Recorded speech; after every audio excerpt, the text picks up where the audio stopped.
Namaste everybody. Namaste. On your demand today we are going to discuss about the question answer of the lost child. Class 9th Moments book. This is the first chapter and I do hope you all have enjoyed the MCQ also. Dear children, before I would like to proceed toward the question answer session of this chapter, The Lost Child, I would like to make you aware about the biography of Mulk Raj Anand in Hindi. अगर आप देखेंगे मुल्कराज आनंद तो इनका जन्म 12 दिसंबर ही born on 12 दिसंबर 1905 इन पेशावर। मुल्कराज आनंद एक भारतीय लेखक थे जो परंपरागत भारतीय समाज में गरीब जातियों के जीवन के चित्रण के लिए उल्लेखनीय थे। एंडो इंग्लियन कथाओं के अग्रदूतों में से एक वह R.K. नारायण, अहमद अली, राजा राव के साथ अंतर्राष्ट्रीय पाठकों को प्राप्त करने के लिए अंग्रेजी में भारत के पहले लेखकों में से एक थे, राइटर में से एक थे। मुल्कराज आनंद को उनके उपन्यासों मीन्स नॉवेल्स और शॉर्ट स्टोरी के लिए हमेशा एप्रिसिएशंस मिला है, लोग प्रशंसा करते हैं। जिन्होंने मॉडर्न इंडिया में इंग्लिश लिटरेचर के क्लासिक कामों की एक स्टेटस हासिल की है। जो सफरर हैं, ऑपरेशर हैं, उनके लाइफ के बारे में, जिंदगी के बारे में, प्रीतों के जिंदगी के बारे में समझदार, अंतर्दृष्टि, गरीबी के लिए उनके विश्लेषण, शोषण और दुर्भाग्य के विश्लेषण के लिए उल्लेखनीय है। वह अंग्रेजी में पंजाबी और हिंदुस्तान मुहावरे को शामिल करने वाले पहले लेखकों में से एक होने के लिए भी उल्लेखनीय है।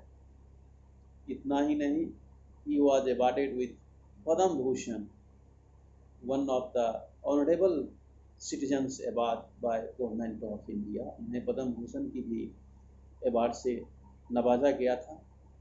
लेकिन यह एक विडंबना है कि उन्होंने अपने परिवार की समस्याओं के कारण, because of the family problem, साहित्यिक कैरियर की शुरुआत की थी, लिखना शुरू किया था उन्होंने। उनका पहला निबंध उनकी चाची की आत्महत्या की प्रतिक्रिया से संबंधित था, जिसे उनके परिवार द्वारा मुसलमान के साथ भोजन साझा करने के कारण बहिष्कृत किया गया था।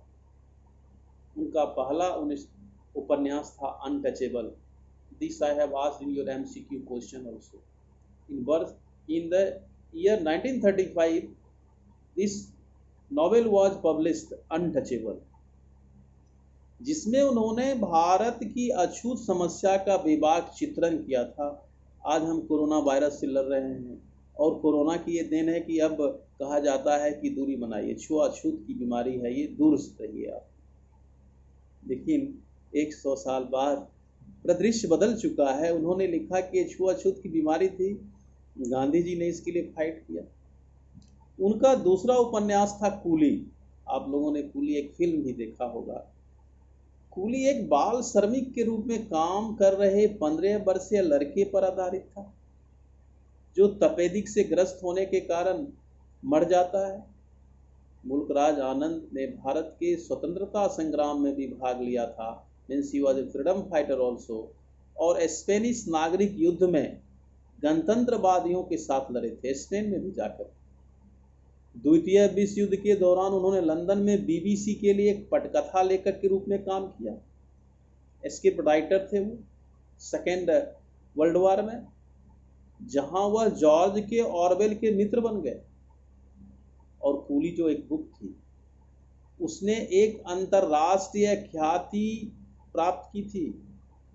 और यही कूली बुक भारतीय लेखक डॉक्टर मुल्कराज आनंद का युगांतकारी उपन्यास है, जो अपने प्रथम प्रकाशन के कोई 60-65 साल बाद भी प्रासंगिक है। This is a classical novel.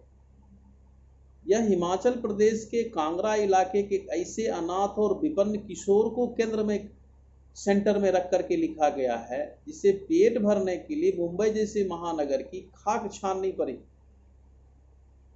गलाजत की जिंदगी जीनी पड़ी, तब भी वह दो दानों का मोहताज बना रहा। क्षयग्रस्त शरीर के बावजूद, क्षयग्रस्त टीबी जो हो जाता है, परिस्थितियां उसे हाथ रिक्शा खींचने वाले कूली का पैसा करने को मजबूर कर देती। तब भी क्या मुन्नू नाम का वह अनाथ विपन्न किशोर भूख और दुर्भाग्य को पछाड़ने में कामयाब हो पाया? स्थान, काल और पात्रों को दृष्टि से बहुत विस्तृत फलक पर रचा गया।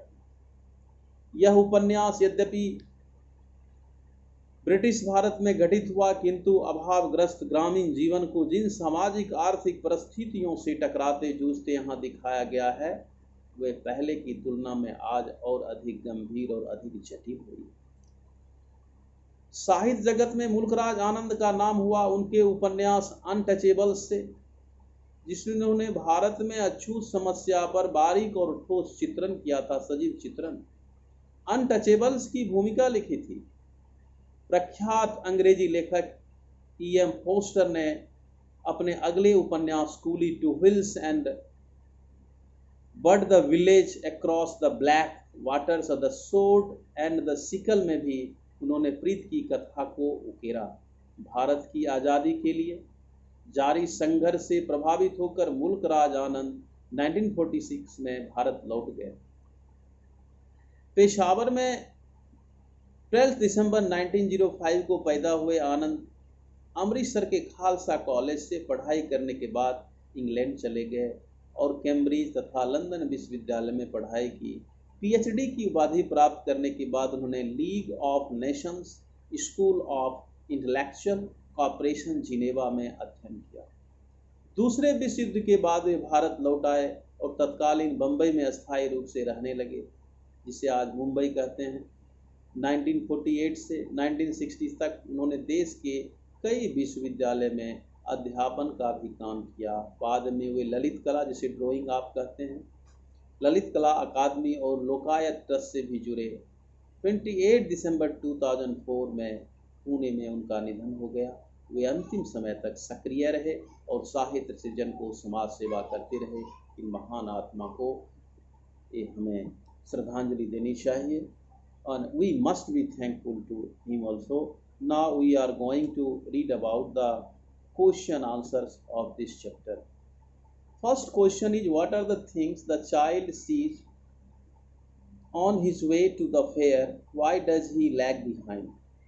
Answer: on his way, the child saw the fair. The child sees on his way to the fair. The child sees the following things. Number one, he saw toys that were displayed in the shops lined up on the way. Number two, he saw the vast mustard field which seemed like melting gold. Number three, there were brightly colored dragonflies, butterflies and black bee which flapped flapped their wings and sat on the flowers to suck nectar from them. He also saw the little insects and worms along the footpath that were crawling out, crawling, crawling out of the holes in the footpath to get sunshine. Number 5, the child saw a dove bird in the grove. Also he saw hordes, Hordes, hordes of people walking towards the fair. Hordes means crowd. The child often lagged behind because he would watch the different happenings around him. He would get attracted to these things and would stop in his way. Then his parents would walk ahead and he would be left behind. Number 2. In the fair he wants many things. What are they? Why does he move on without waiting for an answer? In the fair, he wanted to buy a barfi from the sweetmeat seller. Number 2, he wanted a garland of flowers from the flower seller. Next, he saw a balloon seller and he wanted a balloon. When he saw the snake charmer, he was attracted to music of the flute and wanted to listen to it. Number 5, he wanted to take a ride on the roundabout swing. The child moved ahead from all the stalls without waiting for a reply because he knew that his parents would not heed HEED to his demands. He knew their replies in each case would be as follows. First one, for the Barfi they would say that he was a greedy child. उन्होंने he imagined it, ये imagine किया कि उसके पिताजी क्या reply देंगे. First, for the Barfi they would say that he was a greedy child. अपने आप बेचारा सोचा. Second, the garland of flowers would not be bought because it was considered cheap. CHEAP, cheap, सस्ता. Number third, they would not buy him a balloon because he was grown up to play with it. Number 4, the child's parents had warned him from listening to such unpleasant music as was played by the snake charmer. Question number 3. Number point 3. When does he realize that he has lost his way? Yes, question number 3. When does he realize that he has lost his way? How have his anxiety and insecurity been described? When the child raised his demand for a ride on the roundabout, his parents did not reply. He moved his head up to look for them. It was then that he discovered that he had lost his way. He missed his parents. His anxiety and insecurity have been described in the following ways. Number 1, the child saw hefty man, HEFTY, hefty मतलब मोटा, hefty man with murderous eyes, murder करने वाली आंखें, and got scared of them, और उससे वो डर गया. Number 2, he ran here and there looking for his parents. Number 3, his turban ununited खुल गया. Number 4, his clothes became dirty, गंदे हो गए. He was screaming at the top of his voice, जोर जोर से चिल्ला रहा. Question number 4, why does the lost child lose interest in the things that he had wanted earlier? Very important questions. The lost child loses interest in the things that he wanted earlier because now he is sad as he has lost his parents. Before getting anything of his choice like sweets, flowers, balloons, joyriders and music, he wants to reunite with his mother and father. Question number 5. What do you think happens in the end? Does the child find his parents?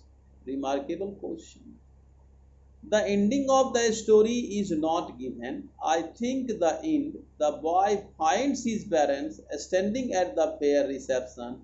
Thus the child finds his parents and they reunite once again. So this is all about your question answer of the first chapter, The Lost Child. That's all. Thank you. Have a nice day. Namaste.